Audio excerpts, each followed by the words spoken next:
Basically somo langu leo lilikuwa linahusiana na masuala ya vocal training na namna ya kuwa na industry impact. Vocal training kwa maana ya mafunzo ya mtu anavyoweza kudili na sauti yake na faida zake zilizopo katika hilo, na pia namna ambavyo mtu anaweza kaonekana ana kitu kwenye kiwanda chetu hiki cha sanaa.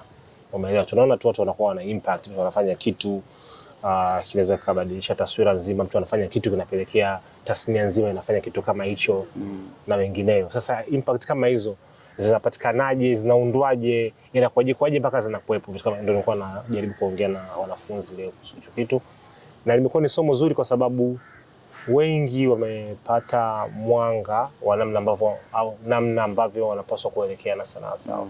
Kwa hiyo niseme tu kwamba nimefurahi kuwa hapa kuweza kushare hizo experience na wanafunzi, na look forward kurudi tena kwa ajili ya kuongea na wanafunzi wengine.